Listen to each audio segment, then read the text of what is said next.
Y ahora sí, empezamos. Agüita.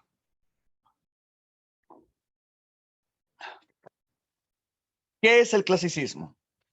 El clasicismo recuerda quién era la palabra clásico. ¿Y qué es algo clásico? Es algo que no pasa de moda, algo que se mantiene a pesar de que pase el tiempo. Hemos hablado de ropa clásica, mundo no, ropa clásica, el clásico de fútbol peruano, la U y la Alianza, que a pesar de que no los dos están mal, los partidos terminan siendo muy llamativos porque son partidos que nunca pasan de moda, son los clásicos. Terminan siendo algo modélico y algo paradigmático. Cuando hablamos de literatura y hablamos de autores clásicos, hablamos de autores modélicos que terminan siendo grandes hitos de la tradición. Son las columnas vertebrales de toda una tradición. Ya eso es lo clásico. Y cuando hablamos de clasicismo, hacemos referencia a las dos grandes culturas y que van a ser soporte de toda la tradición de Occidente. Hablamos de Grecia y Roma. ¿Ya? Mayormente hablamos de Grecia y Roma, los clásicos. Hablamos, y más que todo nos detenemos en Grecia. En Roma no hablamos mucho, o casi nada hablamos. Lo mencionamos, pero no ahondamos. No ahondamos en el clasicismo romano, no ahondamos en la gran obra de Virgilio, no hablamos de Horacio y de Ovidio.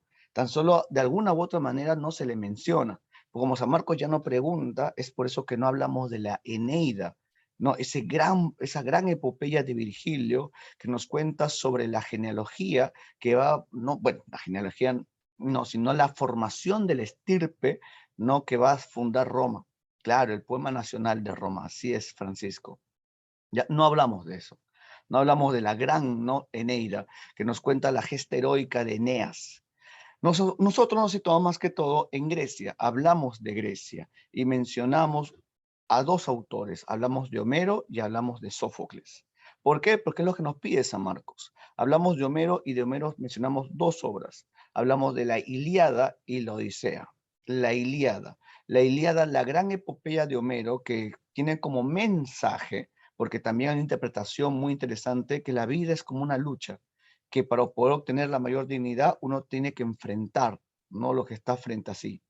Y también tenemos la Odisea que también nos deja un gran mensaje, ¿no? Que la vida es un viaje difícil, pero necesario para poder obtener nuestra realización personal. Esa es una interpretación muy válida de estas dos grandes obras atribuidas a Homero. Así que empezamos. El clasicismo se puede entender como el primer gran movimiento literario de Occidente. Surge en Grecia en el siglo III a.C. y se desarrolla en Roma hasta el siglo V después de Cristo. Está vinculado con una época. ¿Qué época? La Edad Antigua. ¿Ya? Hablamos de clasicismo y hacemos mención de cultura greco-romana o también llamada cultura greco-latina o simplemente llamado los clásicos. Son autores modélicos, autores paradigmáticos, los griegos y los romanos. Tenemos como característica, más que todo del clasicismo griego, tenemos como característica de que hay un marcado antropocentrismo, un racionalismo, una normatividad y la concepción estética de los griegos. Cuando digo concepción estética, quiero decir su idea de belleza. ¿Cuál era la idea de belleza en el mundo griego? Tenía que ver con la simetría. Para los autores de aquella época, lo bello tenía que mantener un equilibrio. Y cuando digo equilibrio, quiero decir no entre fondo y forma, una simetría, una armonía. Si se rompía ese equilibrio, si se excedía en esas normas que ellos seguían rigurosamente, no, entonces estaba fuera del canon de belleza, fuera, ¿no? De las reglas artísticas que imponían los griegos. Y era bastante normativo, sí, era tan normativo que no podían haber excesos. Por ejemplo, en el teatro griego, en la tragedia, no se podía exceder en cuanto a acciones violentas. Claro, porque estaba mal visto, no estaba dentro, ¿no? De su performance griega. Y eso se nota claramente en Edipo Rey, ¿te acuerdas? Edipo Rey, cuando Edipo se desgarra los ojos, no lo hace frente al público. Cuando Yocasta se ahorca, no lo hace frente al público. Cuando en la Orestiada, Orestes mata a su madre, tampoco se ve en el público, porque va en contra de su idea de equilibrio, ¿no? El equilibrio entre fondo y forma, la simetría. Y eso estaba normativizado, ya estaba normativizado, ¿sí? Cuando digo normativizado, quiere decir que estaba impuesto por, ¿no? Habían reglas que tenían que seguirse, ¿sí? Tenían que seguirse las reglas así de manera, ¿no? De una manera bastante rigurosa y estricta. Y eso estaba, ¿no? Por ejemplo, Aristóteles lo pone en su poética. La poética es del siglo V antes de Cristo, ¿no? Es una reflexión sobre la tragedia y sobre los puntos que una tragedia debía cumplir. Había un culto a la razón que terminó siendo la verdad para los griegos, porque recuerda que los griegos intentaron explicarlo todo y tenemos ahí sus mitos, ¿no? Que viene a ser la concepción en la cual el artista o el autor o los personajes de esta época entendían el mundo. Características, recuerda que las obras griegas tienen una finalidad pedagógica. ¿Eso qué quiere decir? Que buscaban dar una enseñanza. Cuando uno lee la Ilíada y la Odisea, la Ilíada no solamente te cuenta la historia de la ira de Aquiles, no, también te da ciertos valores y ciertas pautas, ciertas conductas que uno debía seguir en guerra. Cómo portar una espada, cómo llevar un escudo, cómo atar caballos, cómo comportarse en el campo de batalla. No, cosas que debías y no debías hacer. Por ejemplo, ¿qué cosa no se debía hacer? Lo que hizo Aquiles. Aquiles paseó el cuerpo de Héctor y eso no está bien. Por eso es que Zeus envía a su hijo Hermes para que lleve a Príamo hasta el campamento de Aquiles. Y entre lágrimas le pide el cadáver, porque eso no está bien. Después, cuando Héctor mata a Patroclo y se pone la armadura de Aquiles, tampoco está bien. Es por eso que los dioses van a determinar la muerte también de Héctor. Sí, y después en la Odisea, ¿qué enseñanza me daba? Me daba de que cuando uno llega a un lugar, uno tiene que ser bien recibido, lo que se conoce como la ley de la hospitalidad, que la demandaba Zeus, Zeus hospitalario. Por eso es que el rey Alcino le va a dar un banquete a Odiseo, a pesar de que él no le dice su nombre. Por eso es que es castigado Poseidón, perdón, es castigado el gigante Polifemo. ¿Por qué? Porque él no recibió como debía recibir a Odiseo, a pesar de que Odiseo le pidió que respetara la ley de Zeus hospitalario. ¿Y qué hizo el gigante Polifemo? Nosotros, los cíclopes, no le tenemos miedo a Zeus. Así que no vamos a venir aquí a exigir que cumpla esa ley.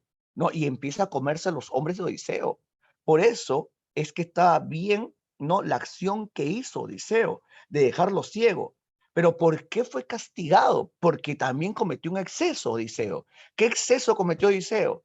Cuando se estaba yendo tranquilamente, le dijo su nombre de una manera bastante petulante y arrogante. ¡Hey, gigante! Recuerda que quien te dejó ciego no es Odiseo, el diestro en Ardides, el que tiene su casa en Ítaca. No, está rompiendo con estas normas que era el equilibrio.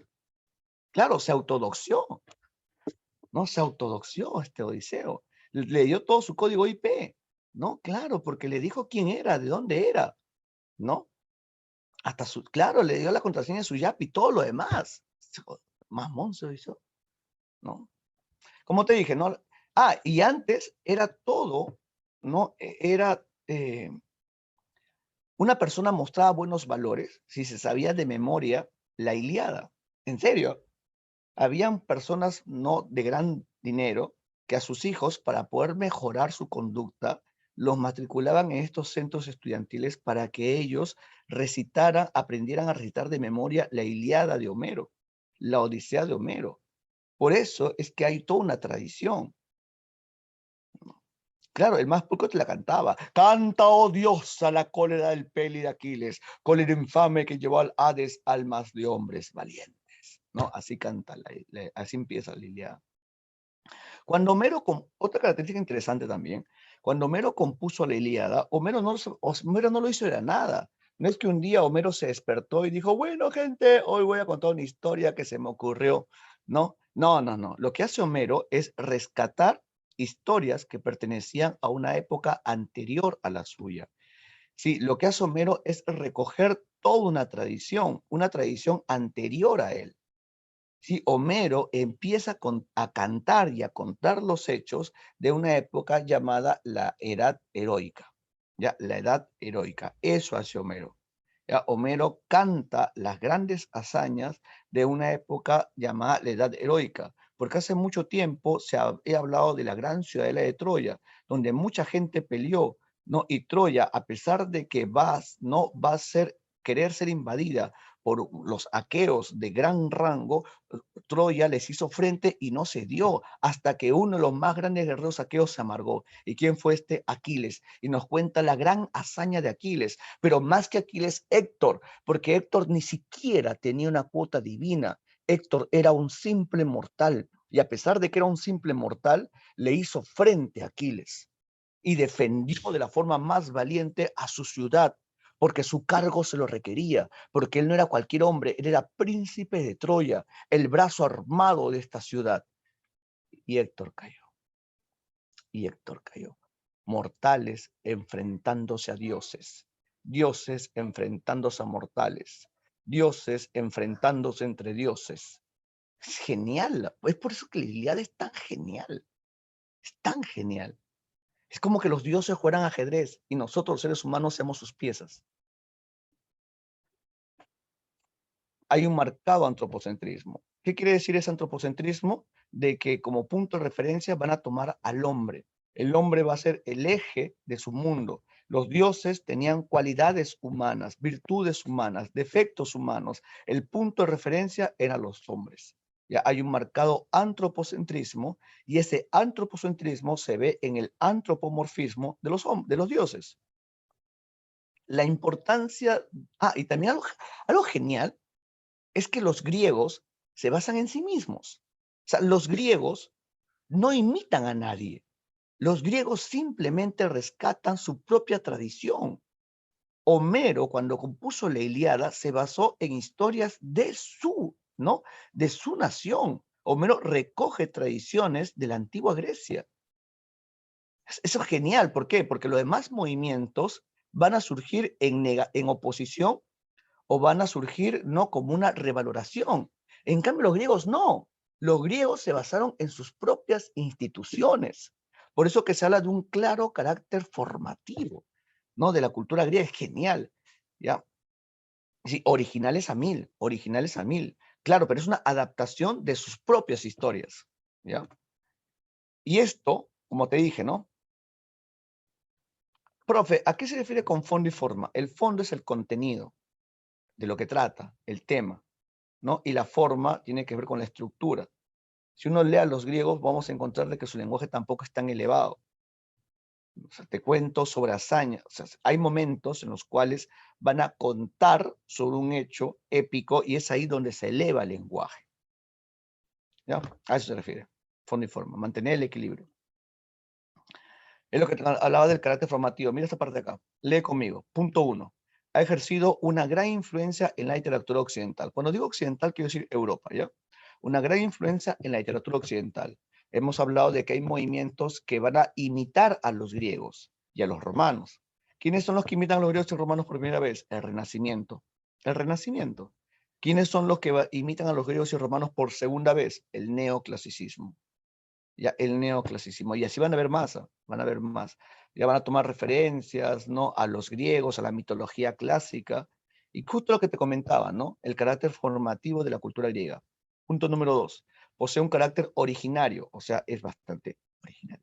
¿No? Y formativo es la única literatura europea que se originó a partir de sus propias instituciones sociales y culturales. Van a rescatar su propia tradición.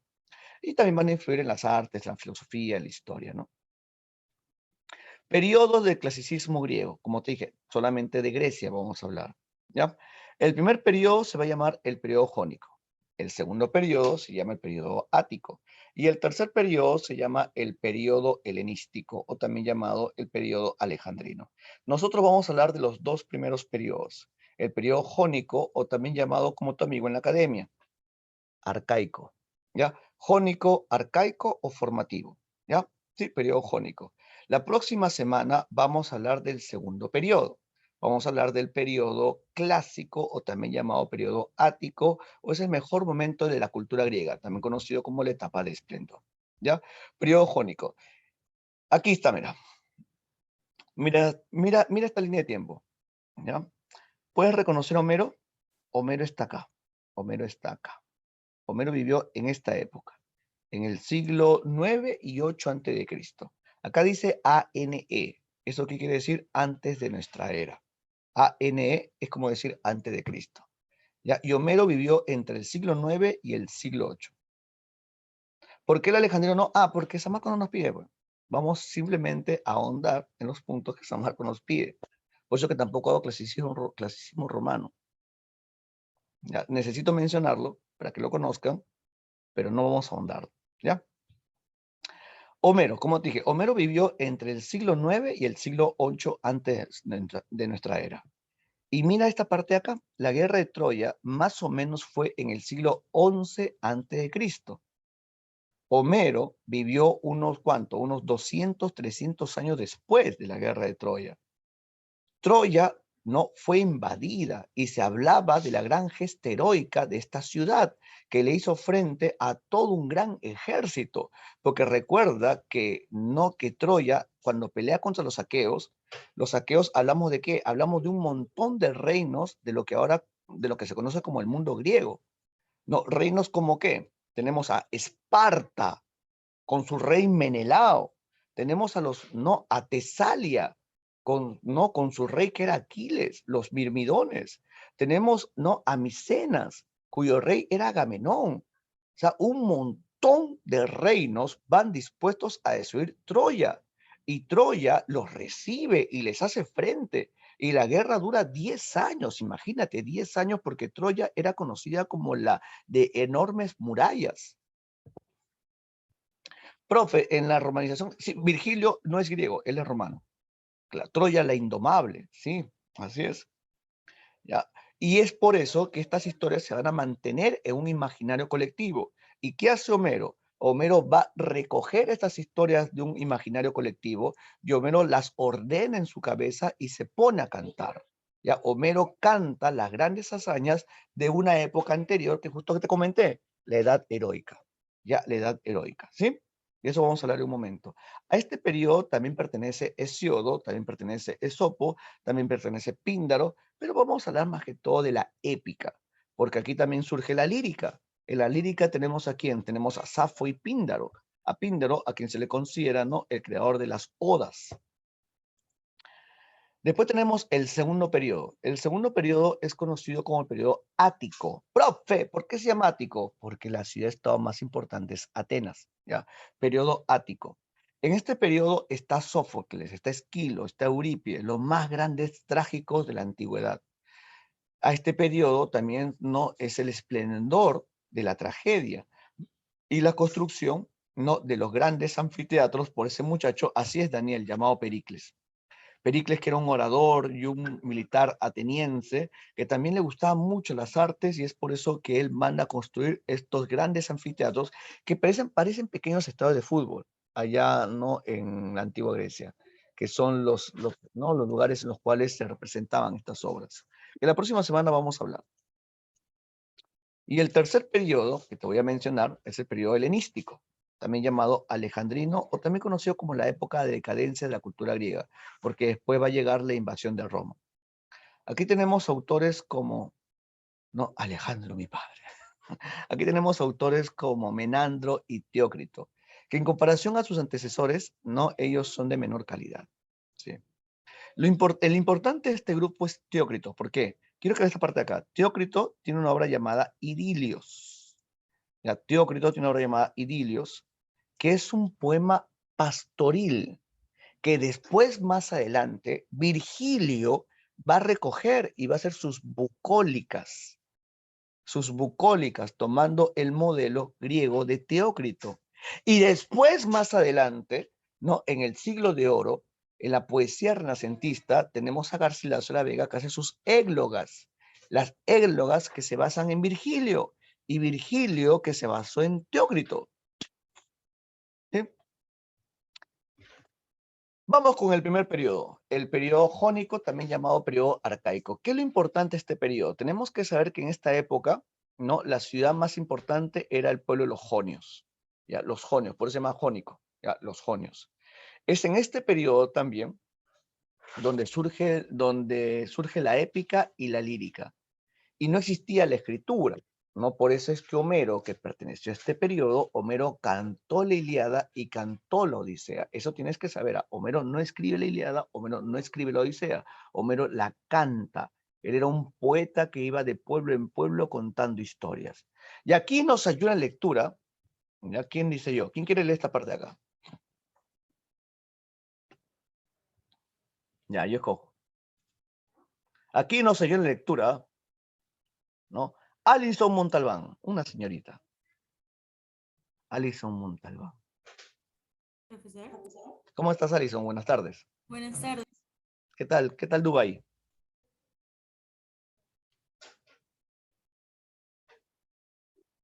Alison. Alison. Disculpe, profesor, es que justo alzaron el volumen y si ven, bueno, si escuchan La Rosa de Guadalupe de fondo, es mi mamá. Bueno, que se siente el vientecito para todos. A veces así tomamos la vacante. A ver, lee esta parte, Alison. Ok, profesor. Periodo jónico del siglo XIII antes de Cristo al siglo VII antes de Cristo. Se le denomina también periodo arcaico, en donde la capital es Jonia, que posee como forma de gobierno la monarquía y en donde no se desarrolla la escritura. Por lo tanto, su literatura es de tipo oral. Los temas eran mitos, especulaciones religiosas y otros relacionados con la cultura. A este periodo pertenecen las epopeyas cantadas por Homero, conocidas como la Ilíada y la Odisea. Gracias, Alison, lo máximo. Gracias, Ceñito, también por el capítulo de La Rosa de Guadalupe. Ya.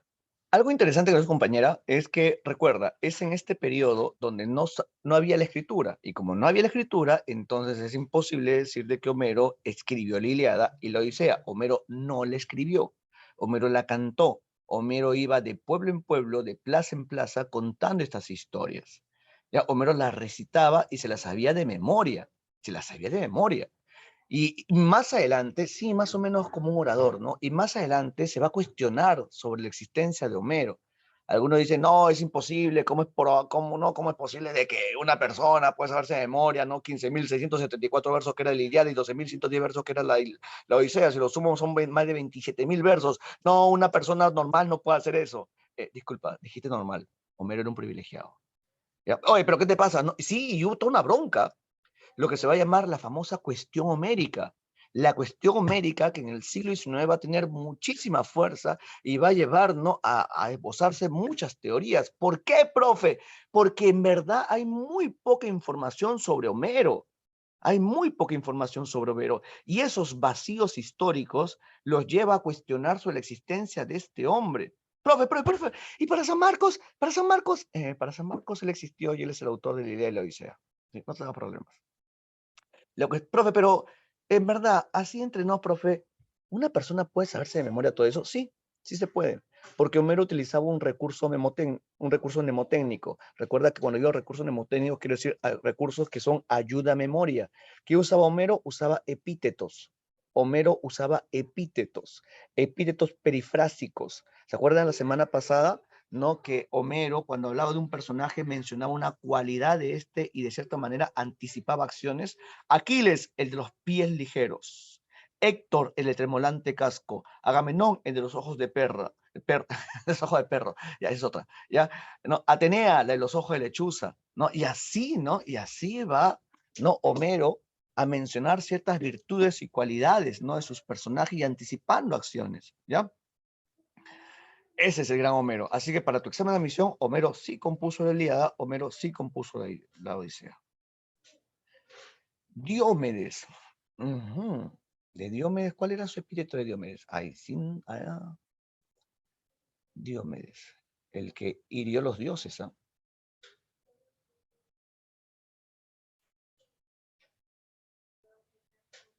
El Tidida o el esforzado Diomedes. Normalmente cuando Homero construía epítetos, era más que todo mencionando a su padre.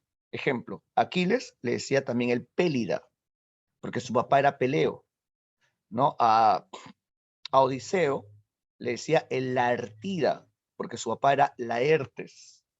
A Zeus le decía el Cronida, porque su papá era Cronos. Y lo mismo también pasa con Diomedes. A Diomedes le dicen el Tirida, porque su papá era Tideo. Ya. Representante de este primer periodo. Aquí tenemos en la épica heroica, destaca el gran Homero. ¿No? Destaca el gran Homero, a quien se le atribuye la Ilíada y la Odisea. Y en la épica didáctica tenemos a Hesiodo, a quien se le atribuye la Teogonia, ¿no? Que nos cuenta sobre la formación del Olimpo. Después tenemos la lírica, que es un género que también se va a desarrollar inicialmente. Aquí tenemos al gran Píndaro, que se le considera el creador de las odas, que son los poemas de alabanza que le hacían a reyes, autoridades monárquicas o a atletas de las Olimpiadas. ¿No? En la poesía amorosa tenemos a Safo.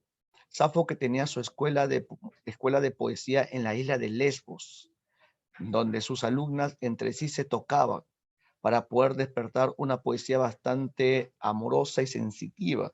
De ahí viene la palabra lesbiana, ¿no? Por la isla de Lesbos. Pero vamos a detenernos en este hombre. ¿Quién es este hombre? Él es el gran Homero, ¿no? Homero. Como te dije, todo lo que sabemos de Homero es lo que otros autores han dicho sobre él. ¿Ya? No, esta es una representación no pictórica. No, exactamente no sabemos cómo era. O sea, lo que sabemos de Homero es lo que otros autores han dicho a partir de una tradición. Y se han hecho no esculturas y todo lo demás, ¿no? Hablando de este gran poeta. ¿Qué se sabe de él? No, se sabe muy poco, se sabe muy poco. Por eso es que su vida está marcada por la leyenda. Se dice de que Homero no era su nombre. No, nos han dicho que Homero, que su nombre verdadero era Melesígenes. Sí, hay toda una historia, ¿no? Que nos dicen que su nombre verdadero probablemente era Melesígenes. ¿Ya? Era Melesígenes porque nació en las festividades del río Meles. Ya, también se dice que este hombre va a quedar ciego por una enfermedad. No había sido ciego inicialmente, quedó ciego por una enfermedad. Y cuando él iba de plaza en plaza contando historias, la gente que decía, el que no ve va a cantar, el que no ve va a recitar, ¿no? ¿Y cómo se dice el que no ve en griego? El que no ve es Homerón, Homerón, Homerón. Y Homerón lo llamaron Homero. Algunos decían de que no, que él fue un rehén, y le decían Homeros, ¿no? Sin libertad, ¿no? Que fue un poeta que se capturado, ¿no? Y va a ir así, lo van a vender como un esclavo, ¿no? El famoso Homero, que él es conocido como el padre, Alonso, él es conocido como el padre de la épica occidental, el padre de la épica occidental, el gran Homero. Ya, y aquí nos ayuda en la lectura, ya, un compañero. Aquí nos ayuda en la lectura. A ver, aquí nos ayuda en la lectura. Cristian Ojeda, acompáñanos acá, por favor.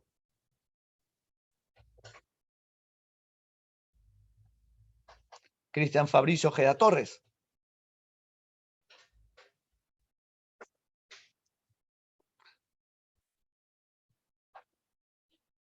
Cristian Fabricio Ojeda Torres.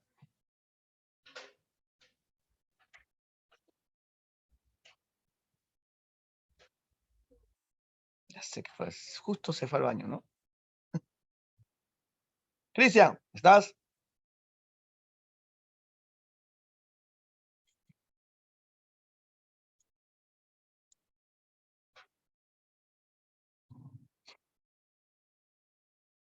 ¿Qué hacemos? Lo mandamos a sala de espera. ¿Sí, no?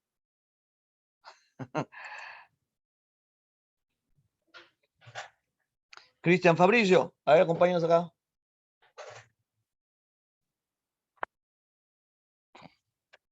Mi perro. Ya, aquí nos acompaña entonces Alonso. Alonso Mesa.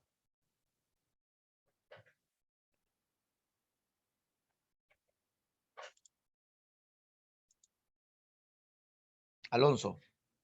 No tengo micro, dice la vieja confiable.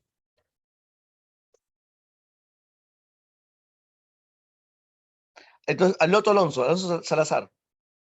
Él sí tiene micro. Alonso Salazar. Presente. Ese es un ¿Cómo hombre. es, profe? Ya. Acompáñanos acá, Alonso. Tú que eres con esa voz varonil, con esa actitud, ¿no? De tiburón. Ahí. A ver, acompáñanos acá a la lectura. Bien, profe. Esta parte. A veces ni se me entiende cuando hablo, pero normal, normal. A ver, lee esta parte, por favor. ¿Cuál del comienzo? Todo, Alonso. Todo. A Mentalidad, su madre, qué abusivo. Ya. mentalidad de tiburón, pues, Alonso. Muchos historiadores y arqueólogos no han llegado a la conclusión sobre si Homero realmente existió o se trata de un personaje legendario, pues no hay pruebas concretas de su existencia. Sus obras pueden haber sido escritas por otros autores antiguos o tal vez son apenas recopilaciones de tradiciones orales del periodo de la época de la antigua Grecia. La vida de Homero es una mezcla de leyenda y realidad. De acuerdo con la tradición, Homero era ciego y pudo haber nacido en cualquier localidad de la antigua Grecia. Esmirna, Colofón, Atenas, Quíos, Rodas, Argos, Ítaca o Salamina. Pese a que son diversas las versiones sobre la vida del poeta que han llegado hasta nuestros días, su contenido incluida la famosa ceguera del poeta. Es mítico y propio de las novelas. La más remota como inverosímil adjudicada falsamente a Heródoto. Data del siglo V a.C. en ella. Homero es presentado como el hijo de una huérfana seducida de nombre Creteidas, que lo dio a luz en Esmirna, en la desembocadura del río Meles, y que le puso por nombre Melesígenes. Se dice que pronto destacó por sus cualidades artísticas y que comenzó una vida libre y poco convencional. Se cuenta que una enfermedad lo dejó ciego y desde entonces pasó a llamarse Homero. ¿Ya ves? Muy bien, Muchas Alonso. gracias, profe. No, gracias a ti, Alonso. Un Veo que besito, tomamos un besito, un besito. un besito. Ya, acá lo tomo. Ahí está. Ah, su madre. Gracias, Alonso. Es tan lindo siempre tú. Alonso. ¿Qué tal? ¿Qué actitud? ¿Qué actitud es? Esa se llama actitud. Y he mandado, ¿no? Ya.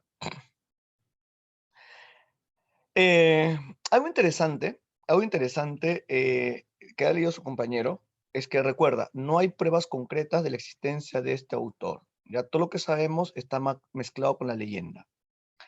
Se dice, no de que su nombre no era Homero, sino era Melesígenes. Ni siquiera sabemos exactamente en qué ciudad nació. Sabemos que nació en Grecia, pero exactamente en qué ciudad de Grecia no. Puede haber sido Esmirna, Colofón, Atenas, Quío, Rodas, Argos, Ítaca o Salamina. ¿No? Muchas ciudades griegas se disputan ser la cuna de Homero, pero eso es lo de menos. Lo que nos interesa más que todo es su obra. La obra de este autor griego que iba de plaza en plaza, de lugar en lugar contando historias, son historias que va a recopilar a partir de una tradición oral. Homero era un poeta y habían dos tipos de poetas en la antigua Grecia. Estaban los raxodas y estaban los aedos. Los aedos eran aquellos que componían sus propias obras y las difundían. Los raxodas eran aquellos que van a rescatar una tradición y que van a simplemente rebotar historias que ya pertenecían a alguien más o pertenecía a un colectivo. Profe, ¿y Homero qué era? ¿Aedo o raxoda? Homero era las dos cosas. Las dos cosas. A veces hacía de Aedo, y más, lo que conocemos más es como Raxoda. Cuando hizo la Ilíada, lo hizo como Raxoda. Cuando hizo la Odisea, lo hizo como Raxoda. Hay otras obras menores atribuidas a Homero, como los epígonos, como los himnos homéricos, ¿no? Como la Batracomiomaquia. Nosotros normalmente no hablamos de la Ilíada y la Odisea. Y hay pequeños fragmentos que también no se habla de Homero. Ya, pero no te preocupes, lo que tienes que saber es la Ilíada y la Odisea, ya, la Ilíada y la Odisea. Puntos importantes de Homero, ya, las grandes epopeyas homéricas. Esto es lo que tienes que saber. Lo anterior simplemente fue algo anecdótico. Lo que tienes que saber de Homero es esto que está acá. Homero, cuando cuenta sus grandes epopeyas, se centra más que todo en personajes de la aristocracia. Los personajes homéricos son de una alta nobleza. Por ejemplo, Aquiles es rey de Tesalia, Agamenón es rey de Micenas, Menelao es rey de Esparta, ¿ya? Entonces, según la Ilíada y la Odisea, Homero es Raxoda. Sí, Cuando Homero, claro, Paolo, eso es lo que vamos a hablar hoy día. Eso es lo que vamos a hablar hoy día. ¿Ya? Así que necesito que estén atentos. Ya, claro, cuando Homero compuso la Ilíada y la Odisea, lo hizo como Rapsoda, porque recoge una tradición. ¿Ya? Ya, Alonso, escúchame. Un Rapsoda es aquel que va a tomar historias de una tradición, o sea, él no crea las historias de la nada, él es un recopilador. Un Rapsoda es como un recopilador, una persona que toma algo de una tradición y las difunde. Eso es un Rapsoda. En cambio, un Aedo es una persona que lo crea, ya que lo crea. Bohemia Rhapsody. Sí, tal, sí. Ya. Ya, como te contaba, los personajes de Homero son personajes de la aristocracia. Son personajes de la aristocracia y lo que hace Homero es poner a esta aristocracia, ¿no? De manera idealizada. ¿Por qué? Porque son grandes guerreros, son cabeza de batalla, no están en sus castillos, ¿no? Ellos mirando cómo otros hombres pelean sus guerras, ¿no? Ellos están allí dirigiendo sus ejércitos y manchándose de sangre. No, Aquiles, Héctor, Patroclo, no, todos ellos están allí, ¿no? Y lee esta parte conmigo. Su objetivo era celebrar una época anterior a la suya. ¿Qué época? La edad heroica. Tenían como fondo común la guerra de Troya, porque la Ilíada es durante la guerra de Troya y la Odisea es posterior a la guerra de Troya. Y tienen como fondo en común la guerra de Troya. Tercer punto, pertenece a un mundo aristocrático. Como te dije, son reyes y príncipes. Un mundo aristocrático y señorial que tiene su ideal en el pasado. Claro, porque son grandes guerreros que también son cabeza de un reino. Y las dos, tanto la Ilíada y la Odisea, están compuestas de 24 rapsodias y el tipo de métrica que utiliza es el verso hexámetro y la figura, como te comenté, es el epíteto. Ya acá hay una cosita que no me gusta.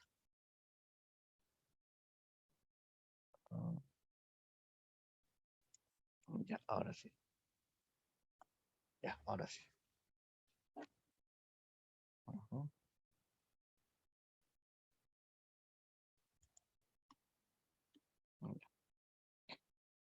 Ahí está. Acá hay algunos, no, si vas a copiar algo, sería bueno que copies esto, ¿no? Sería bueno que copies esto, porque aquí tenemos algunas características de Homero y también características de su obra. Homero, el gran poeta coronado. Hablemos de, ¿no? de aspectos comunes en la obra del Homero. Es que vamos a encontrar muchas referencias históricas y referencias geográficas.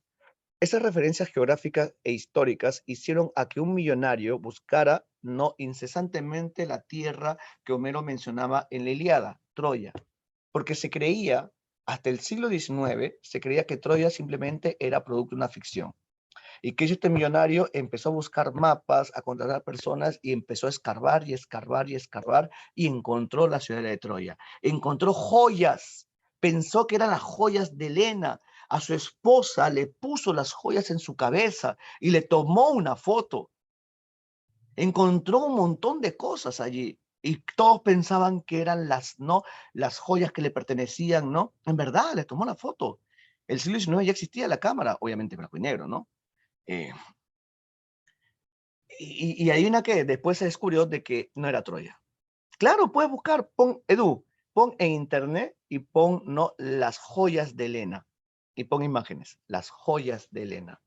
Y ahí está la esposa de este millonario, cuyo apellido era Fleischmann, ¿no? Él descubrió no Troya. ¿Y dónde se encontraba Troya? Se encontraba en Turquía, no en la antigua Grecia, sino en Turquía. En Turquía, ¿vieron la imagen?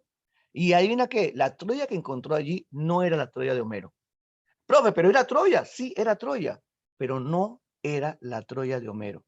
¿Por qué? Porque cuando se empezó a hacer excavaciones, van a ver de que esa ciudad había sido reconstruida sobre otra ciudad y que esa otra ciudad había sido reconstruida sobre otra ciudad. Eso quiere decir que Troya muchas veces había sido invadida, destruida y se había reconstruido. Ya, sí. ¿No? Se habla de Troya 1, Troya 2, Troya 3. Es genial, ¿no? Si ustedes buscan en internet información sobre Troya, van a encontrar un montón de cosas interesantes, como las joyas de Helena, supuestamente Helena. Ya, vamos a hablar de la Ilíada. Aspectos importantes entre la Ilíada y la Odisea. Mira este cuadritos. Salón, viendo este cuadro, ya, viendo este cuadro que está acá, de la Ilíada y la Odisea, La Ilíada, ¿cuál de estos cuadros, cuál de estas obras, de estas dos obras, se le considera el poema de la paz? ¿Y por qué? ¿Cuál de estas dos obras es considerado el poema de la paz? ¿Y por qué? Claro, la Odisea. ¿Por qué? ¿Por qué la Odisea es considerado el poema de la paz? Porque tiene pocos eventos bélicos. Y obviamente por el final, Wilton, ¿no? Hay una paz entre los itacenses. ¿Ya? Una paz entre los itacenses. Y aparte que ya es después de la guerra de Troya. La Ilíada, por ende, es considerado el poema de la guerra, porque es durante el conflicto entre los aqueos y los troyanos. Después, quiero que veas los aspectos en común entre la Ilíada y la Odisea. Mira todos los aspectos en común que hay entre ellos. La Ilíada y la Odisea. Las dos tienen 24 cantos. Van a utilizar el mismo tipo de verso. Fueron compuestas con el mismo dialecto. Pertenecen al mismo género, la misma especie. Se van a diferenciar en el número de versos. La Ilíada, como te dije, es mucho más extensa, ya que la Odisea. Después, en lo que celebran, la Ilíada va a celebrar la fuerza y el valor. Por eso es conocido también como el poema de la guerra. Y la Odisea, en vez de mostrar hechos bélicos, presenta más que todo la astucia de quién, del gran Odiseo, que en vez de utilizar la fortaleza física, utiliza más que todo el ingenio. Por eso es que Atenea lo cuidaba. Atenea lo cuidaba, ¿por qué? Porque Odiseo utilizaba la inteligencia como pocos, en una época donde la fuerza era lo que determinaba el rumbo de las batallas. Atenea lo tenía como engreído porque Atenea es la diosa del conocimiento y la sabiduría. El tema principal de la Ilíada es la cólera de Aquiles. La cólera de Aquiles que trae como consecuencia no cosas funestas, tanto para el bando aqueo y tanto para el bando troyano. Sí, la cólera de Aquiles trae consecuencias para los dos bandos, para los dos bandos. Por ejemplo, la primera cólera de Aquiles, Aquiles se va del campo de batalla y como se va del campo de batalla, muchos personajes de su propio bando van a morir, como es el caso de Patroclo, porque no estaba Aquiles. Y cuando Aquiles vuelva al campo de batalla, van a morir personajes como es el caso de Héctor, ¿no? Que era del bando troyano. Recuerda, en la Ilíada nos habla de la guerra entre troyanos y aqueos. ¿Ya? En la obra nunca dice griegos, dice aqueos. O también le dice danaos, o griegos o danaos. Teucros o troyanos. ¿Ya? Pero nunca dice griegos. ¿Ya? Nunca dice griegos. El eje de ambas historias es la guerra de Troya, ¿no? Pero sí, pero recuerda, uno es durante la guerra y el otro es después de la guerra. Claro que se deduce, sí, se deduce, pero no lo dice de manera explícita, Alison, ¿ya? El tema de la Odisea es el regreso accidentado de Odiseo a su reino Ítaca. El regreso accidentado. ¿Por qué? Porque no fue fácil para Odiseo. Y algo más, la Ilíada no me cuenta toda la guerra de Troya, nos cuenta los últimos 51 días del 10º año. Los últimos 51 días del 10º año, ¿ya? El hecho más importante.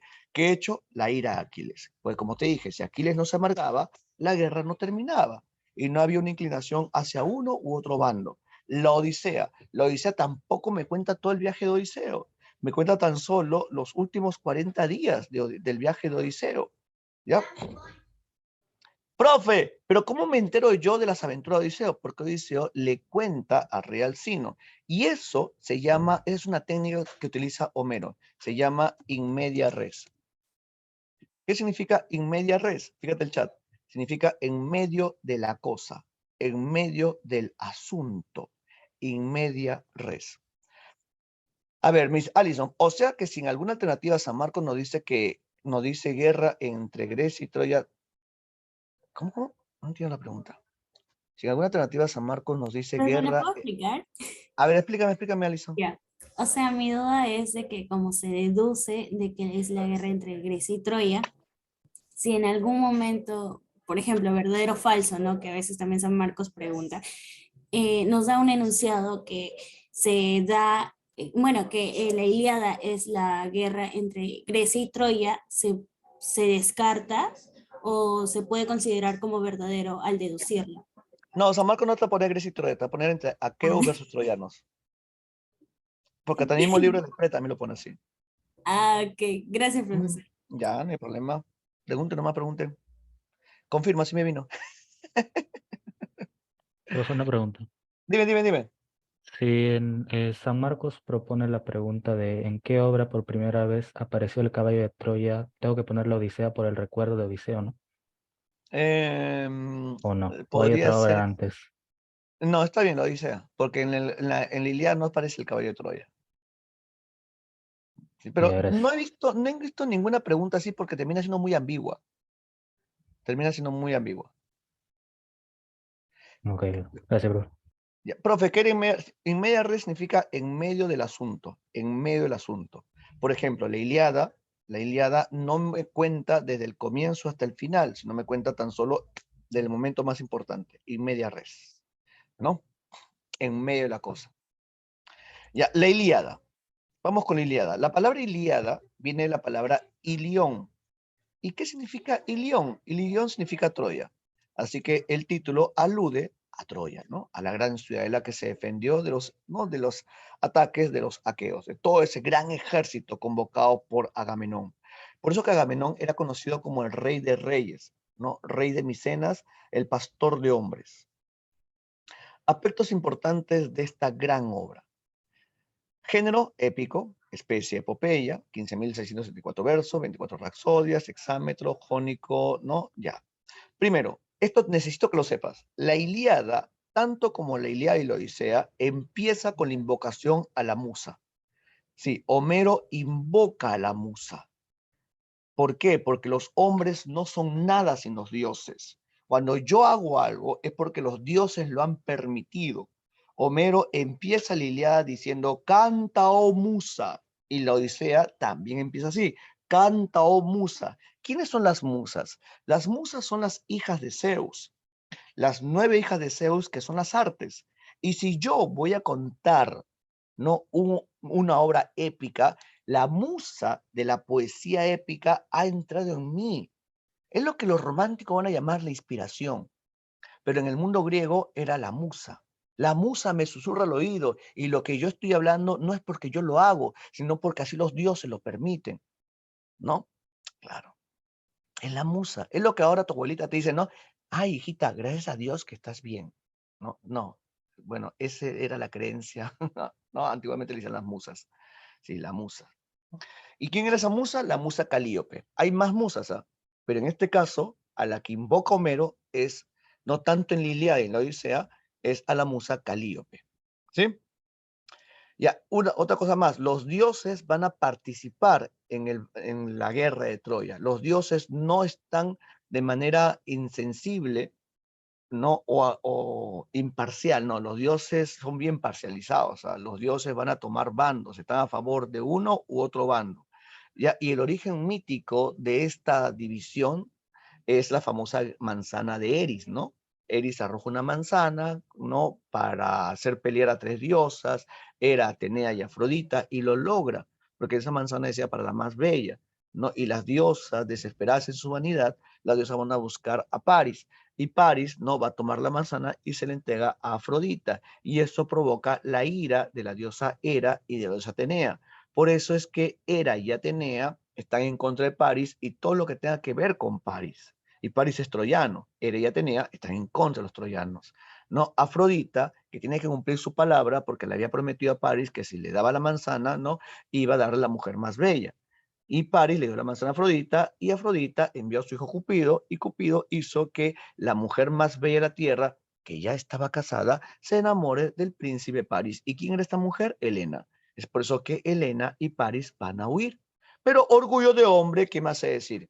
¿No? Mi mujer me ha abandonado o han raptado a mi esposa. Y Menelao, que es un espartano, no le dice, han raptado a mi esposa, ¿no? Y eso fue el origen de la guerra de Troya. Es el origen mítico, ¿ya? El origen mítico de la guerra de Troya. Ya, es el origen mítico de la guerra de Troya. Porque el origen real es simplemente tomar posesión del mar Mediterráneo, porque Troya era un lugar muy importante de comercio. Sí, Troya era un lugar muy importante, ¿no? Desde el punto de vista económico. Esa fue la causa. La causa real fue dominar el mar Mediterráneo. La causa mítica, el rapto de Helena. Y eso no aparece en la Ilíada. Ojo, no aparece en la Ilíada. No es textual, es mítico, nada más. ¿Sí? Ya, vamos con la Ilíada. Te cuento la Ilíada. Ya, profesor, pensé que la Ilíada comenzaba con el lanzamiento de la flecha por parte de Apolo. Sí, así es. Pero, ojo, tanto la Ilíada y la Odisea empiezan con la invocación a la musa. O mejor, leemos. Ya, acá todos los personajes importantes. Quiero que leas conmigo cómo empieza. Mira lo que he hecho por ti. Todo está bien bonito esta parte acá. Ya, quiero que veas cómo empieza la Ilíada. La Ilíada empieza, ya, empieza de esta manera. Canta, oh diosa, la invocación a la musa, la cólera del Pélida Aquileo, ¿no? Cólera funesta que causó infinitos males a los aqueos y precipitó al Hades muchas almas valerosas de héroes, a quienes hizo presa de perros y pasto de aves. Cumplíase la voluntad de Zeus, desde que se separaron disputando el Atrida rey de hombres y el divino Aquileo. Fíjate, o sea, es como una introducción, o menos nos invita, ¿no?, a escuchar su historia. Y después viene ya el campo de las acciones. Y justo lo que mencionas tú, ¿no, Francisco? Mira lo que viene después. ¿Cuál de los dioses promovió entre ellos la contienda para que se peleara? El hijo de Zeus y de Leto, airado, ojo, el hijo de Zeus y de Leto es Apolo. O sea, Apolo, airado con el rey, con Agamenón, suscitó en el ejército maligna peste y los hombres perecían por el ultraje que el Atria infiriera al sacerdote Crises. Ya, lo leo y después lo explico, ¿ya? Esto es muy importante. Recuerda, cuando Homero cuenta su historia, utiliza epítetos. Y en vez de decirte Agamenón, te dice el de los ojos de perro. En vez de decirte Agamenón, te dice el pastor de hombres. En vez de decirte Agamenón, te dice el Átrida. ¿Por qué Átrida? Porque su papá era Atreo. Aquiles le dice el Pélida. Sí, Homero es así, o sea, recontrafloreo. El Átrida es Agamenón porque es hijo de Atreo. De nuevo lo leo, ¿ya? El hijo de Zeus y de Leto, airado con el rey, suscitó en el ejército maligna peste y los hombres perecían, o sea, morían, por el ultraje que el Átrida infliera al sacerdote de Crises.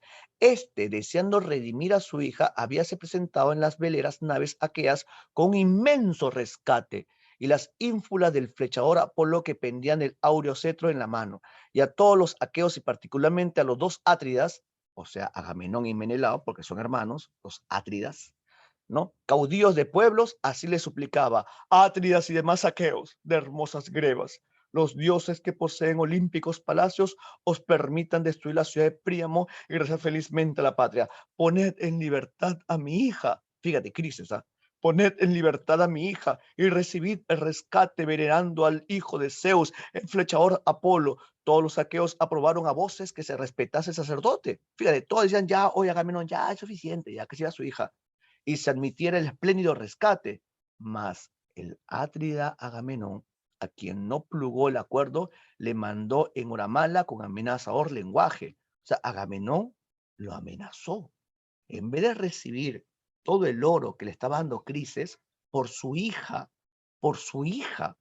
no, Agamenón, fíjate lo que le dice, que yo no te encuentre anciano cerca de las cóncavas naves, ya porque demores tu partida, ya porque vuelvas luego, pues quizá no te valga el cetro y las ínfulas del Dios, aquella no la soltaré, antes le sobrevendrá la vejez en mi casa, en Argos, lejos de su patria, trabajando en el telar y compartiendo mi lecho. Pero vetes, no me irrites, para que puedas irte sano y salvo. Así dijo. El anciano sintió temor y obedeció el mandato. Sin desplegar los labios, fuese por la orilla del estruendoso mar, y en tanto se alejaba, dirigía muchos ruegos al soberano Apolo, hijo de Leto, la de hermosa cabellera. ¿Y qué le decía el viejo? Óyeme tú, el que llevas arco de plata. Proteges a Crisa y a la divina Sila, e imperas en Ténedos poderosamente. Oh, Esmintio, si alguna vez adorné tu gracioso templo o quemé en tu honor pingües muslos de toros o de cabras, cúmpleme este voto. Paguen los danaos mis lágrimas con tus flechas. Fíjate, dice danaos. Los danaos son los aqueos. O sea, Crises le está pidiendo a Apolo que los danaos sufran porque no le han devuelto a su hija. Tal fue su plegaria que oyóla el febo Apolo, ¿no? E irritado en su corazón, descendió de las cumbres del Olimpo con el arco y el cerrado Carcaj en los hombros. Las saetas resonaron sobre la espalda del enojado Dios cuando comenzó a moverse. Iba parecido a la noche. Sentóse lejos de las naves, tiró una flecha y el arco de plata dio un terrible chasquido. ¡Pah! Al principio el dios disparaba contra los mulos y los ágiles perros, mas luego dirigió sus mortíferas saetas a los hombres y continuamente ardían muchas piras de cadáveres. Fíjate, ¿ahora entiendes? O sea, la obra empieza invocando ¿a quién? A la musa Calíope. Y después Homero empieza a contarme en el campo de las acciones por qué Apolo empieza a matar a muchos aqueos. ¿Por qué? Porque se han llevado a Criseida. ¿Quién es Criseida? La hija de Crises. Y a pesar de que Crises va suplicante y le da un rescate a Agamenón no quería. ¿Por qué? Porque Agamenón es así, antipático es Agamenón. Agamenón es soberbio, petulante y arrogante. Él quería, ¿no?, a Criseida y todavía le dice, tu hija va a trabajar como mi esclava y va a calentar mi cama allá en Argos hasta que esté vieja y lárgate de acá antes que te mate. Imagínate, imagínate. Y no poder decir nada, no poder decir nada. Por eso es que le llora a Apolo. Y Apolo, ¿qué hace Apolo? Escucha su plegaria y le dice, no te preocupes, este pechito se va a encargar, ¿no? Y Apolo empieza a matar a muchos soldados aqueos, ¿no? Primero mata animales y después no empiezan a morir. Por eso es que Aquiles va donde Agamenón y le dice, oh, Agamenón, ya pues, ya es suficiente, ya gente, mira cuánta gente muere, oye, ya pe mano, ¿no? Sí, pero Agamenón no quería. ¿Quieres leer conmigo? ¿Quieres leer conmigo? Porque esta parte es muy buena, ¿no? Durante 9 días, o sea, más de una semana, volaron por el ejército las flechas del dios. En el 10º, Aquileo convocó al pueblo a junta. Se lo puso en el corazón Hera, la diosa de niveos brazos, que se interesaba por los danaos a quienes veía morir. Sí, o sea, Aquiles va junto con Néstor, el prudente, ¿ya? Y le pide a Agamenón que devuelva a Criseida. Agamenón no quería. ¿Por qué? Porque amaba. No, ojo, eso es importante. Aquí nunca se habla de amor. En la Ilíada hay muy pocas referencias amatorias. Lo que pasa es que era su objeto, su botín de guerra. O sea, era como una cosa para él. Y este objeto no lo voy a pedir, simplemente no te lo voy a dar porque simplemente tú me lo pides. ¿No? No quería. Y Aquiles le pide, y Agamenón, muy amargo, y porque también ya era necesario, Agamenón lo hace, devuelve a Criseida, y ¿qué le dice? Aquiles, para que sepas tú a quién obedeces, me vas a entregar a tu esclava, para que caliente mi cama, y no cualquier esclava, sino la preferida, Briseida. Llévense a Criseida, y tú, Aquiles, me vas a entregar a Briseida, ¿no? Sí, Agamenón devuelve a Criseida y se lleva a Briseida, la esclava favorita de Aquiles. Aquiles, muy amargo, no porque amara a Briseida, sino, no, Aquiles muy amargo, no porque amara a Briseida, sino porque él era un semidios y era el mejor de todos. Aquiles está dispuesto a matar a Agamenón. Y Aquiles coge su espada y en ese momento una diosa aparece, Atenea. Atenea calma a Aquiles, calma su mano, pero no calma su lengua, porque Aquiles insulta de la peor manera a Agamenón. ¿Y qué le dice? Ojos de perro y corazón de ciervo. Ahora tú vas a pelear tu guerra. Mi ejército y yo nos vamos de este conflicto. No pelearemos más por ti que miras desde lejos como otros hombres derramaban su sangre. Y Aquiles se va y ya no participa. Aquiles no quiere nada. Sí, Aquiles ha salido del grupo. Sí, Aquiles se va y ya no participa en el campo, ya no participa en el conflicto.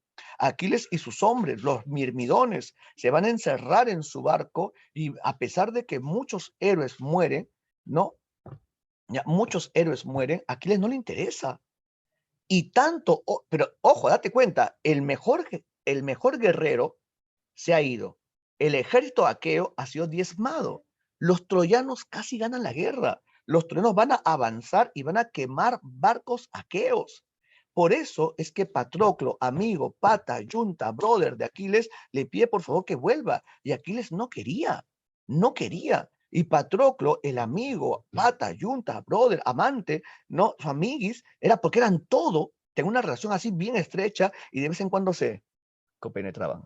No, Patroclo le pide su armadura y Aquiles le da su armadura hecha por el mismo dios de los metales y vuelve al campo de batalla. La gente que dice, Aquiles ha vuelto porque la armadura brillaba como un sol en el campo de batalla y Patroclo no tenía ni siquiera remordimiento de cuántos hombres mataba.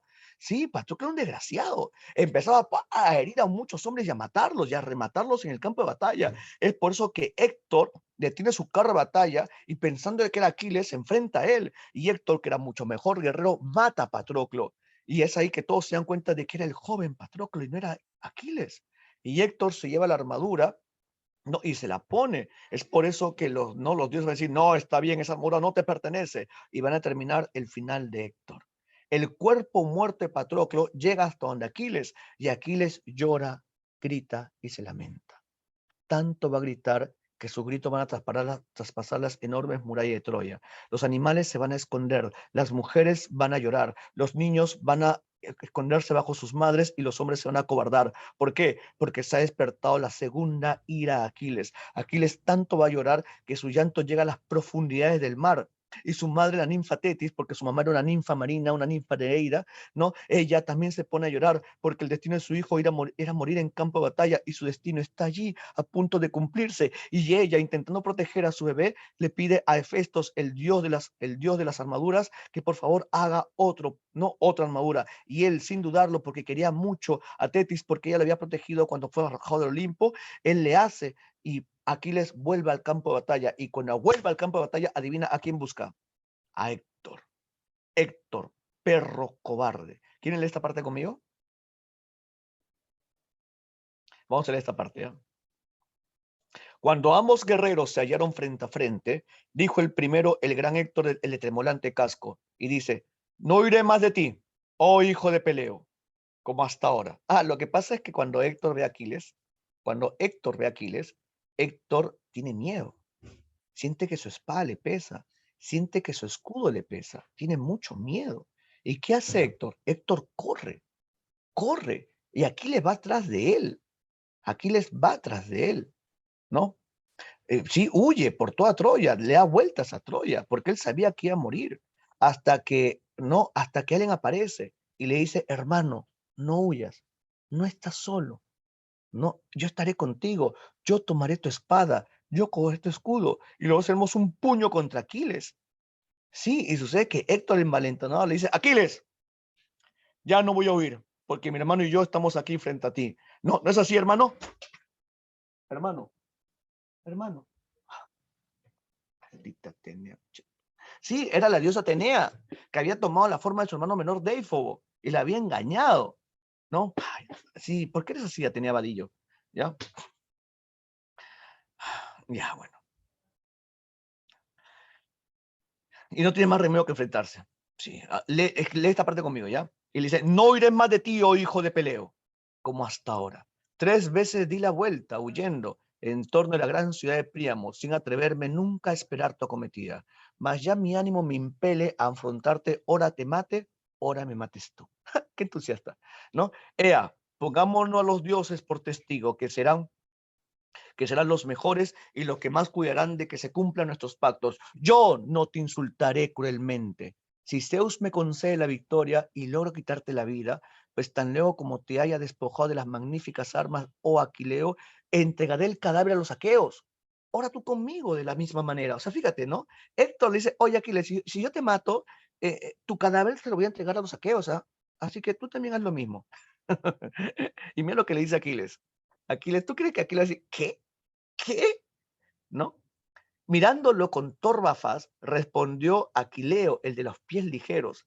Héctor, a quien no puedo olvidar.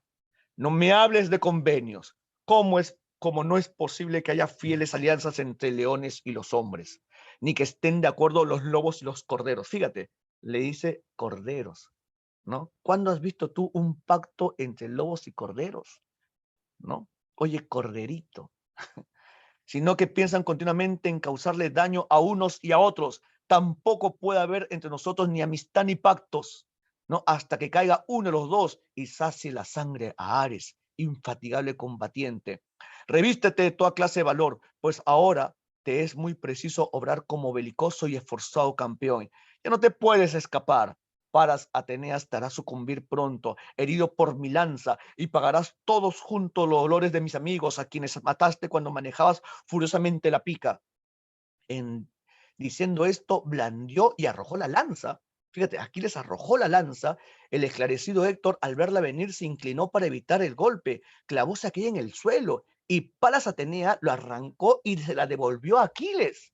Fíjate, tiró la lanza y ¡pum! Atenea de nuevo. Esta Atenea Badíes hacía, ¿no? Sin que Héctor, pastor de hombres, lo advirtiese. Y Héctor, ¿no?, dijo al eximio Pélida, Héctor le dice, erraste el golpe, deiforme Aquileo.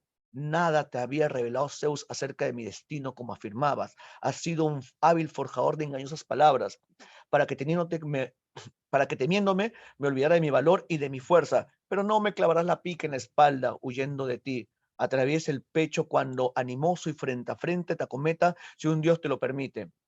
Y ahora aguárdate de mi broncena lanza. Ojalá que todos sus hierros se escondieran en tu pecho. La guerra sería más liviana para los teucros si tú murieses, porque eres su mayor azote. ¿No? Así habló, y blandiendo la ingente lanza, despidióla sin errar el tiro, pues dio un bote en el escudo del Pélida. Héctor tira su lanza y rebota en el escudo, maldita sea. Pero la lanza fue rechazada por la rodela, y Héctor se irritó al ver que aquella había sido arrojada inútilmente por su brazo. Paróse bajando la cabeza, pues no tenía otra lanza de fresno, y con recia voz llamó a Deifobo, llamó a su hermano Deifobo, el de luciente escudo, y le pidió una larga pica. Deifobo, que ya no estaba a su era, porque recuerda que Atenea había tomado la forma de su hermano Deifobo. Entonces Héctor, comprendió todo, exclamó, ¡oh! Ya los dioses me llaman a la muerte. Creí que el héroe Deifobo se llevaba conmigo, pero él está dentro del muro, y ya fue Atenea quien me engañó. Cercana tengo la perniciosa muerte, que ni tardará ni puedo evitarla. Así les habrá placido que sea desde hace tiempo a Zeus y a su hijo el flechador, los cuales benévolos para conmigo me salvaron de los peligros. Cumplióse mi destino, pero no quisiera morir cobardemente sin gloria, sino realizando algo grande que llegara a conocimiento de los venideros. O sea, fíjate, Héctor, que a pesar de que sabe que va a morir, quiere hacer algo grande para hacer el recuerdo y no morir, no, y que su recuerdo también muera con él. No, fíjate la dignidad de los, no, no expone la obra. Claro, quería morir y ser recordado. Es el mensaje de la Ilíada, ¿no? Esto dicho, desenvainó la aguda espada, grande y fuerte. Es como, ustedes han visto, ¿no, Chineki? Cuando el capitán Levi, a pesar de que es un simple humano, se enfrenta al titán bestia. La grandeza, ¿no?, de los personajes. Ya, igual, mira, Héctor. ¿Ya? Esto dicho, desenvainó la aguda espada, grande y fuerte, que llevaba al costado, y encogióse, se arrojó como el águila de alto vuelo se lanza a su llanura, atravesando las pardas nubes para arrebatar la tierna corderilla o la tímida liebre. De igual manera arremetió Héctor blandiendo la aguda espada. O sea, Héctor se enfrentó a Aquiles. Aquileo embistióle, a su vez con el corazón rebosante de feroz cólera, defendía su pecho con el magnífico escudo labrado y movía el reluciente casco de 4 abolladuras, haciendo hornear las bellas y abundantes crines de oro que Festos colocara en la cimera, como el vespero, que es lucero más hermoso de cuanto hay en el cielo, se presenta rodeado de estrellas en la oscuridad de la noche. De tal modo brillaba la pica de larga punta que en su diestra blandía Aquileo, mientras pensaba en causar daño al divino Héctor, y miraba cuál parte del hermoso cuerpo del héroe ofrecía menos resistencia, y esto lo tenía protegido por la excelente armadura que quitó a Patroclo. Fíjate, Héctor tiene la armadura de Patroclo, ¿no? Los dos, este le tenía protegido por excelente armadura que le quitó a Patroclo después de matarle, y solo quedaba expuesto el lugar en que las clavículas separan el cuello y los hombros. Es la única parte que no estaba cubierta por armadura, era su cuello, la garganta. ¿Y qué crees que hizo Aquiles? Que es el sitio por donde más pronto sale el alma. Por allí el divino Aquileo envasóle la pica a Héctor, que ya la atacaba, y la punta, atravesando el delicado cuello, asomó por la nuca. Fíjate, le traspasa el cuello y le sale por la nuca, pero no le cortó el garguero con la pica de fresno que el bronzo hacía ponderosa para que pudiera hablar algo y responderle. Héctor cayó en el polvo Y el divino Aquileo se jactó del triunfo diciendo, no, o sea, Héctor cae y mira lo que dice Aquiles, ¿ah? Héctor, cuando despojabas el cadáver de Patroclo, sin duda te creíste salvado y no me temiste a mí porque me hallaba ausente. Necio, quedaba yo como vengador, mucho más fuerte que él, en las cóncavas naves, y te he quebrado las rodillas. A ti los perros y las aves te despezarán ignominiosamente, y a Patroclo los aqueos le harán honras fúnebres.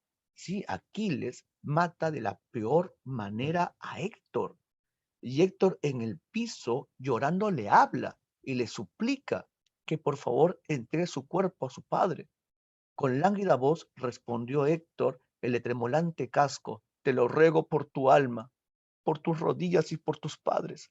No permitas que los perros me despedacen y devoren junto a las naves aqueas. Acepta el bronce y el oro que en abundancia te darán mi padre y mi venerada madre, y entrega a los míos el cadáver para que lo lleven a mi casa y los troyanos y sus esposas lo pongan en la pira.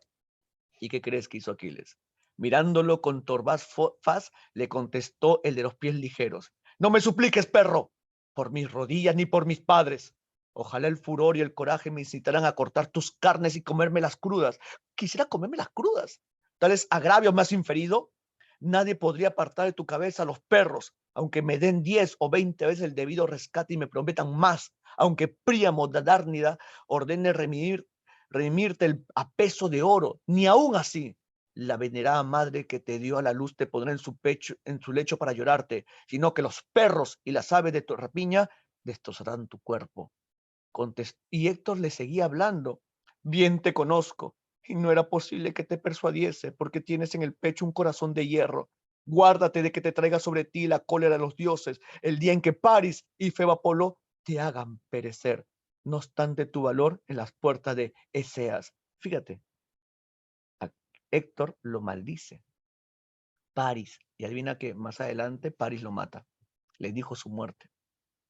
Apenas acabó de hablar y la muerte le cubrió con su manto. Héctor falleció. El alma voló de los miembros y descendió al Hades, llorando su suerte porque dejaba un cuerpo vigoroso y joven. Y el divino Aquileo lo dijo, aunque muerto lo viera: ¡muere! Y perderé la vida cuando Zeus y los demás dioses inmortales dispongan que se cumpla mi destino. Genial. ¿Y sabe lo que hace Aquiles? Aquiles toma el cuerpo de Héctor y lo arroja a los perros. Cumplió con su palabra. Lo arroja a los perros para que se coman el cuerpo de Héctor, pero una diosa lo protegió. ¿Qué diosa? Afrodita. Afrodita evita de que el cuerpo de Héctor sea devorado por perros y por aves de carroña. Pero Aquiles, no contento con eso, le abre los talones, le pone una soga a su cuerpo, que ya estaba maltrecho, y se pasea por Troya. Lo pasea por 12 días, así es, casi 2 semanas. Y después lo arrojaba para que él sea alimento de perros y de aves. ¿Sí? Y toda Troya lloraba.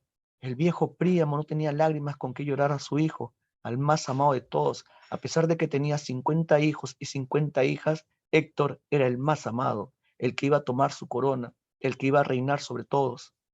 El viejo Príamo ya no tenía lágrimas. La reina no sentía que el pecho le dolía y que su alma ya no estaba en su cuerpo. Su esposa, no, su esposa Andrómaca, no, la pobre se deshacía en llanto y toda Troya estaba así mal, hasta que Zeus dijo: eso no está bien. Aquí les ha roto todos los códigos de guerra.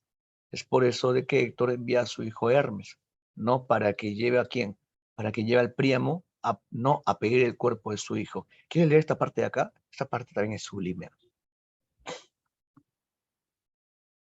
¿Ya?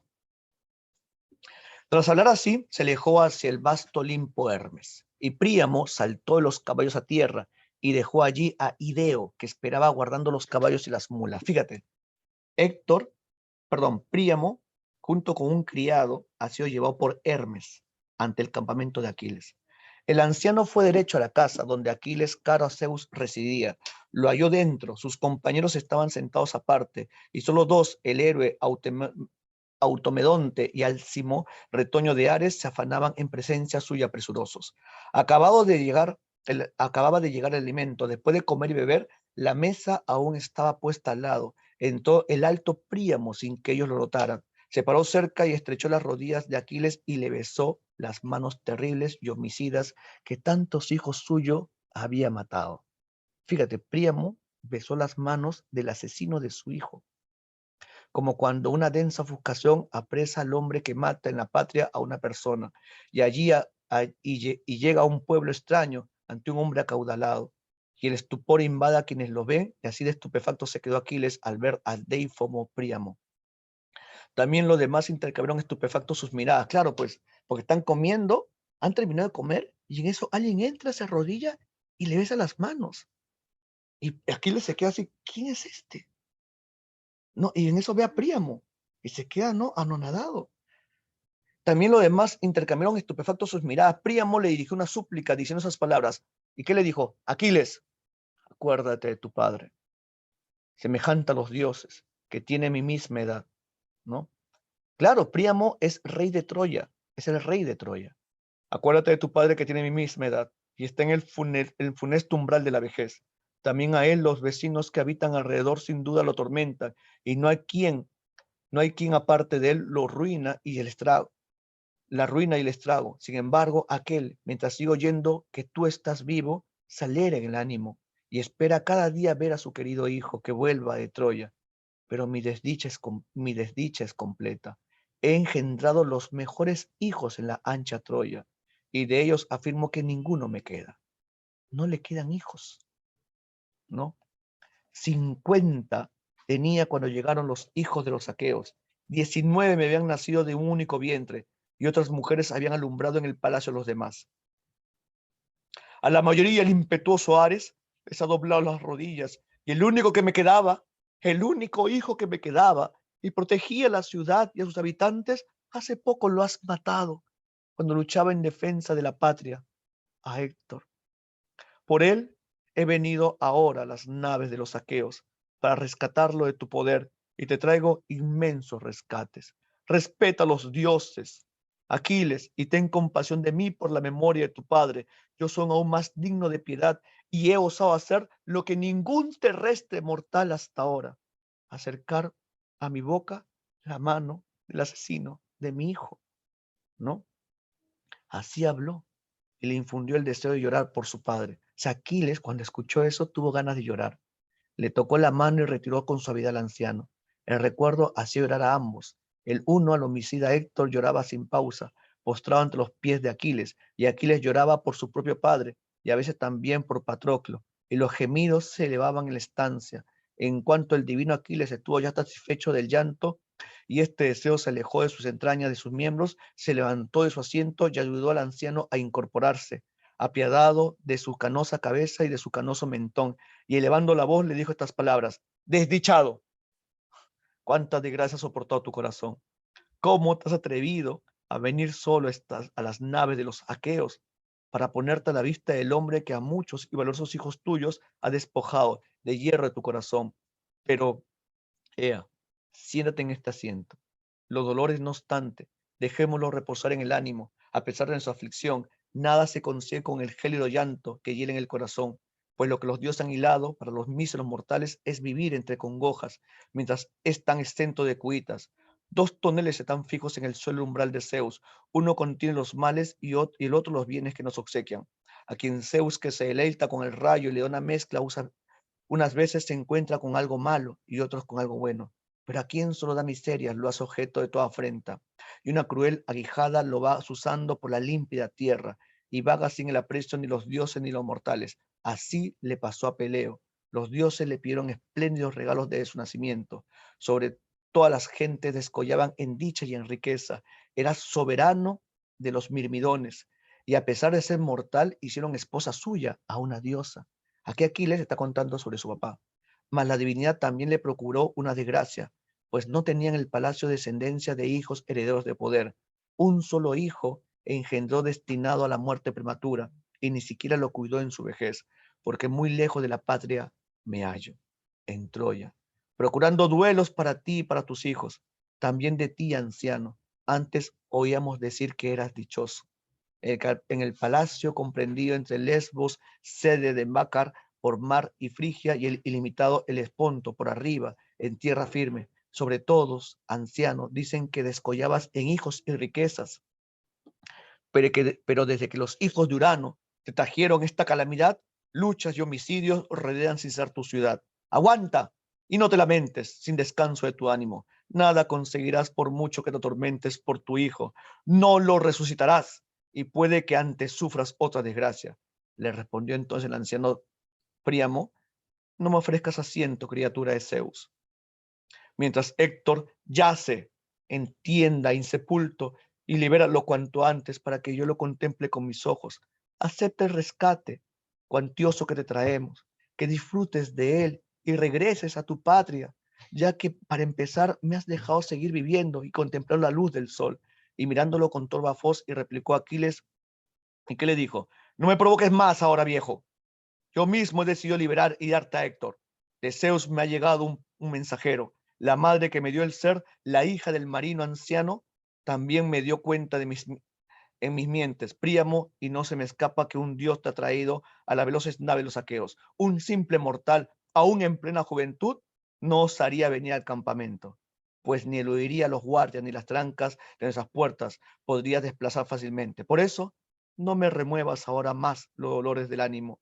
No sea yo, anciano, no te deje en la tierra tal cual, aunque seas un suplicante y que de Zeus viole los mandatos. Así habló, y el anciano sintió miedo y acató sus palabras. O sea, Aquiles ya estaba dispuesto a devolver el cuerpo de Héctor, porque Zeus así se lo había pedido.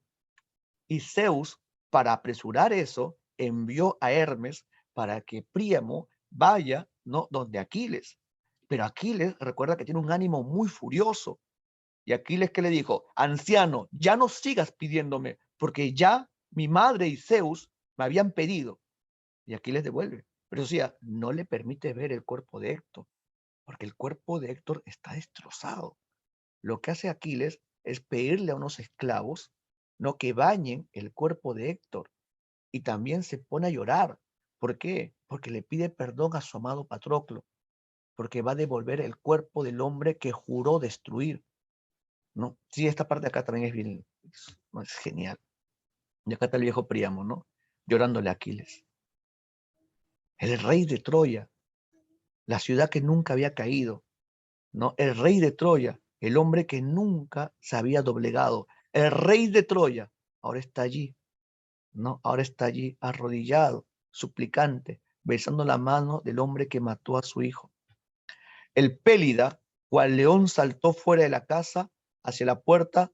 No iba solo, que también le acompañaban dos escuderos, el héroe Atemonte y Alcimo, a quienes más apreciaba Aquiles de entre sus compañeros después de la muerte de Patroclo. Soltaron entonces de debajo del yugo los caballos y las mulas, condujeron dentro del heraldo pregonero del anciano y le ofrecieron un asiento en una silla. De bien pulido carromato sacaron los inmensos rescates en pago de la cabeza de Héctor. Dejaron, sin embargo, dos mantos y una única tuna de filo hino, para darle el cadáver envuelto, que él lo llevara así a su casa. Llamó a las criadas y les dio la orden de bañarlo y de ungirlo, trasladándolo aparte para evitar que Príamo viera a su hijo. No fuera ser que no refrenara la ira en el afligido pecho al ver a su hijo, y que perturbara el corazón a Aquiles y éste lo matara. O sea, Aquiles no quiso que Príamo vea el cuerpo maltrecho, porque si no, Príamo pudo haber dicho algo y Aquiles lo mata, pues, ¿no? Porque Aquiles se conocía, era demasiado impetuoso, ¿no? Y deseó violar los mandatos. O sea, Aquiles, a pesar de que es impetuoso, respeta la ley de Zeus. Cuando las criadas lo bañaron y ungieron con aceite y le pusieron el bello manto y la túnica, el propio Aquiles lo alzó en vilo y lo depositó sobre el lecho, y sus compañeros lo subieron sobre el bien pulido carrómato. Entonces lanzó un gemido e invocó al querido compañero. O sea, aquí Aquiles, ¿no?, le habla a Patroclo, que le dice: no te enojes conmigo, Patroclo. Si te enteras incluso dentro del Hades de que el divino Héctor es soltado y entregado a su padre porque me ha dado un adecuado rescate, también de este yo te haré la parte de vida. Dijo, y volvió a la tienda Aquiles, de la casta de Zeus. Se sentó en una primorosa silla de la que había levantado en la pared opuesta, y dijo a Príamo estas palabras: ya está liberado tu hijo, anciano, como solicitabas. Yace en un lecho al despuntar la aurora. Tú mismo lo verás cuando te lo lleves, pero ahora Pensemos en la cena.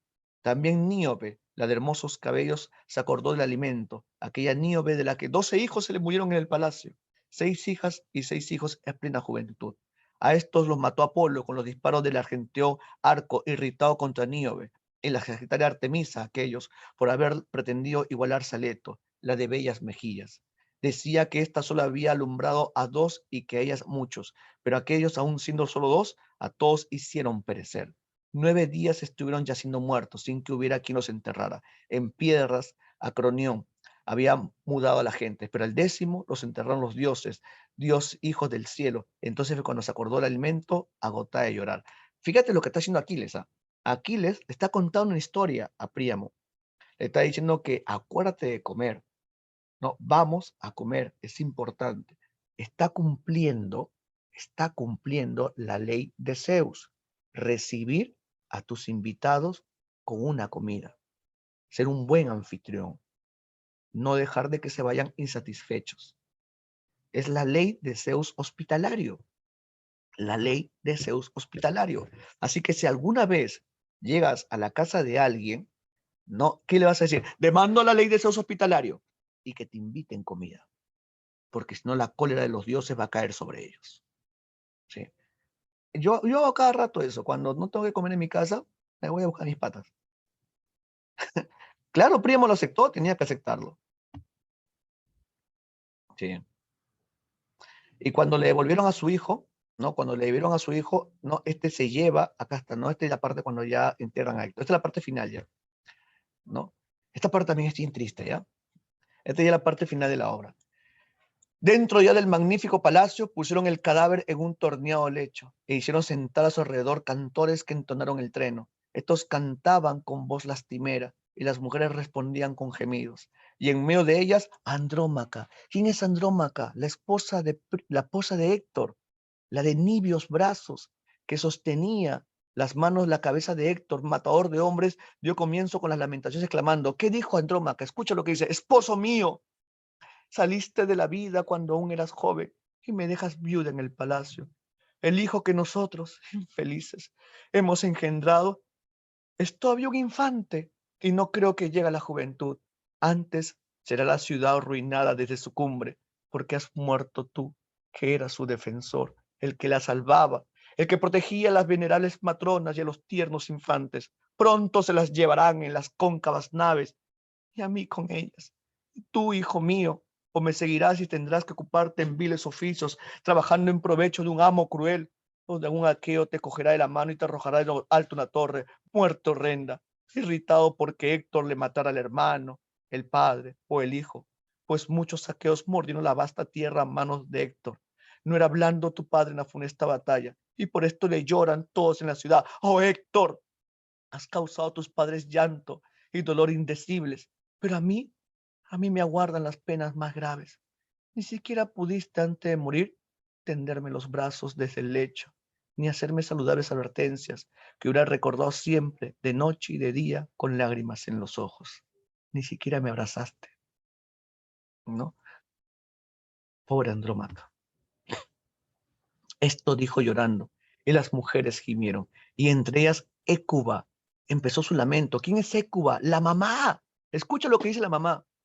Héctor, el hijo más amado de mi corazón, no puede dudarse de que en vida fueras caro a los dioses, pues no se olvidaron de ti en la trance fatal de su muerte. Aquileo, el de los pies ligeros, a los demás hijos míos que logró coger vendiéndolo al otro lado del mar estéril en Samos, Imbros o Lemos, de escarpada costa. A ti, después de arrancarte el alma con el bronce de larga punta, te arrastraba muchas veces en torno del sepulcro de sus compañeros Patroclo, a quien mataste, mas no por esto resucitó a su amigo. Y ahora yaces en el palacio tan fresco, como si acabaras de morir, y semejante al que Apolo, el de argenteo arco, mata sus suaves flechas.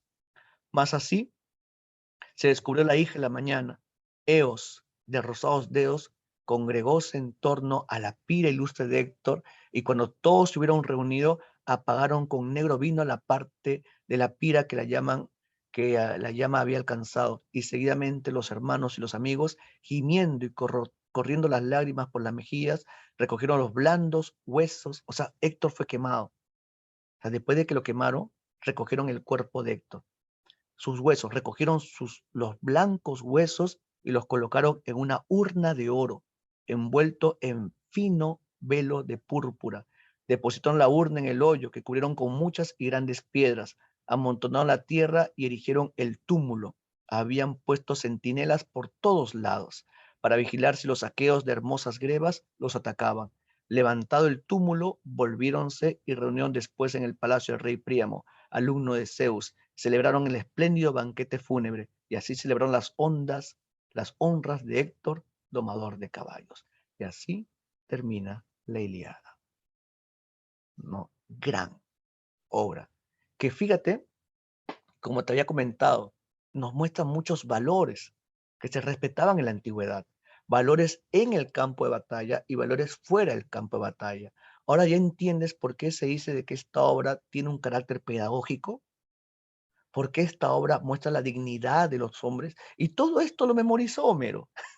Y también nos he dado cuenta la cantidad de epítetos que hay.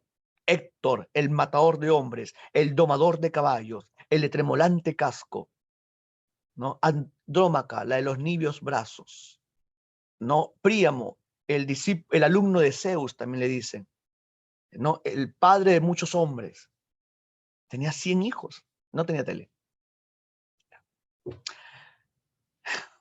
Y bueno, Querosalón, eso ha sido todo por el día de hoy. ¿Te parece bien que la próxima semana, la primera media hora, te cuente la Odisea?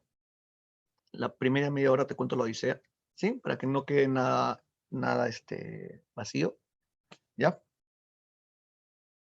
Bueno, Querosalón, eso ha sido. Ah, y las claves también, en el material también voy a poner las claves. Al final están las claves, ¿ya? Al final de todo el material están las claves, ¿sí? Profe, envíe su PPT. Profe, Wilton, ¿sabes por qué se llama tremolante casco? Porque tenía un casco muy grande. Su casco era tan grande que cuando su hijo lo veía, se ponía a llorar porque se asustaba. Sí, su hijo era Astianacte. Ya. Sí, la PPT también voy a enviar. No, sí envié, Luz. Sí envié. Ya. No, sí envié el PPT también la semana pasada. Ya, te voy a enviar y también te voy a apiar, ¿ya? Ya, no te quejes. Ya, chaucito. Ya nos vemos, cuídense. Despedida épica.